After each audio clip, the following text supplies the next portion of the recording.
Bonjour à toutes et bonjour à tous. J'espère que vous vous portez bien, j'espère que vous avez passé une bonne semaine.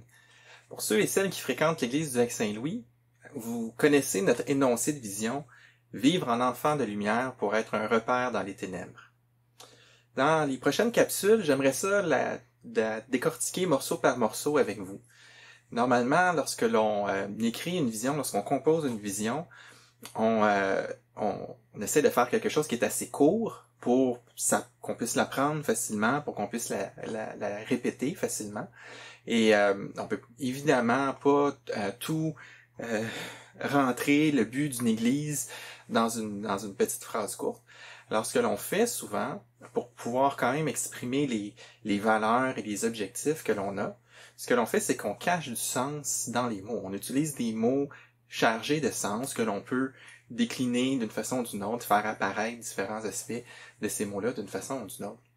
Et vous avez possiblement remarqué que notre vision d'Église se sert d'expressions, est composée à partir d'expressions que l'on retrouve dans la parole de Dieu. Et c'est une bonne place pour aller voir c'est quoi le sens caché dans ces expressions-là.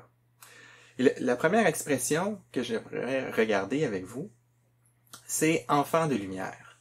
Donc, c'est peut-être l'expression la plus familière que l'on a dans cet énoncé de vision-là. On est habitué d'entendre parler d'enfant de lumière. Et enfant de lumière, ça dénote notre appartenance, ça démontre notre provenance. Des fois, on entend des expressions comme les enfants de la guerre, les enfants de l'exil, les enfants de l'ère numérique, enfants de trois petits points. C'est une façon de parler de ces gens-là comme étant le produit étant survenu après que un certain événement soit arrivé ou à l'intérieur d'une certaine période. C'est évidemment un thème très profond, celui d'enfant de lumière, et aucune capsule de 4 à 5 minutes pourrait couvrir tout ça dans son entier. Mais je veux porter à votre attention deux brefs passages qui révèlent une partie de ce qui s'y trouve. Premièrement, le texte d'Éphésiens 5. Éphésiens 5 nous dit « N'ayez donc aucune part avec eux ». Et là, le « eux » ici, c'est des hommes rebelles à Dieu, si vous remontez un petit peu dans le passage.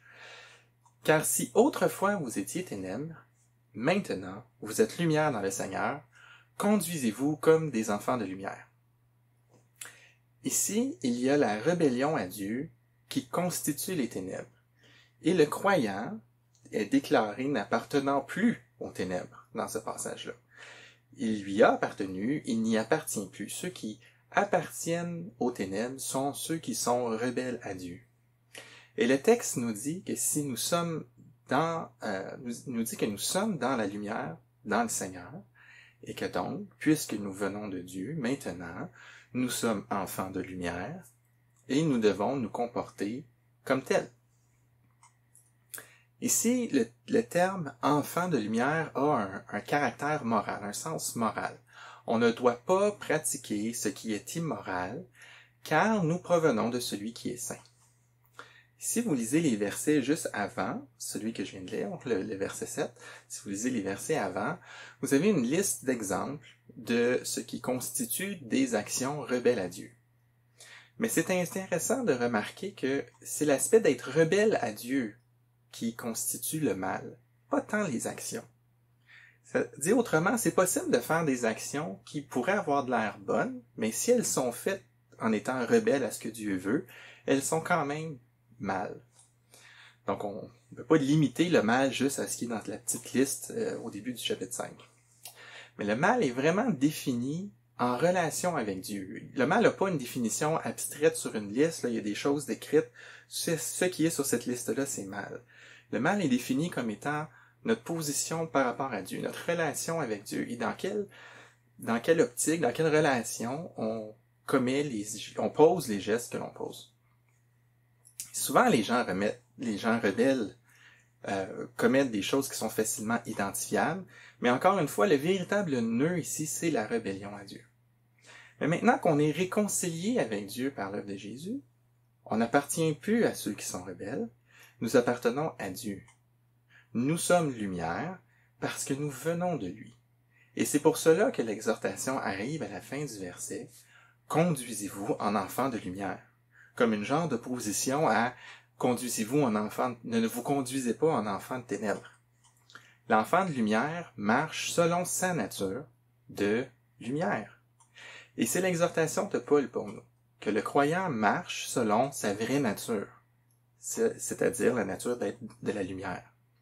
Ça ne nous empêche pas de tomber dans le péché, mais le péché n'est plus notre nature. Il y a ce petit élément super important ici dans le passage, c'est le mot « autrefois ». Il y a quelque chose de différent, de complètement différent entre celui qui est rebelle et celui qui est enfant de lumière. Il y a eu un avant et un après. Celui qui reçoit Jésus, celui qui accepte premièrement qu'il était rebelle à Dieu, qu'il est rebelle à Dieu, et qu'il accepte que c'est seulement ce que Jésus a fait sur la croix, l'œuvre de Jésus sur la croix pour lui, qui peut le racheter aux yeux de Dieu, celui-là passe des ténèbres à la lumière. C'est lui qui devient enfant de lumière, au moment où il prend cette décision-là. Remarquez comment le texte ne demande pas que notre conduite s'améliore afin que nous devenions des enfants de lumière. Le texte nous dit de marcher dans la sainteté puisque nous sommes des enfants de lumière. C'est la nature du chrétien d'être un enfant de lumière, pas quelque chose qu'il doit accomplir. C'est pas qu'il y a quelque chose qu'il doit accomplir ou parfaire ou améliorer afin de réclamer le titre d'enfant de lumière. C'est pas du tout comme ça. On se conduit pas avec sainteté pour devenir enfant de lumière. On se conduit avec sainteté parce qu'on est enfant de lumière, puisqu'on est enfant de lumière, grâce au fait qu'on est enfant de lumière. Si je prends un tournevis pour rentrer un clou,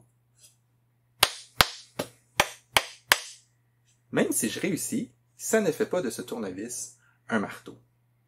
Pour que l'on devienne enfant de lumière, il a fallu une réelle transformation. Et c'est seulement par l'œuvre de Jésus que cette transformation-là peut arriver. Ce n'est pas à force d'essayer de faire les bonnes choses que l'on devient enfant de lumière.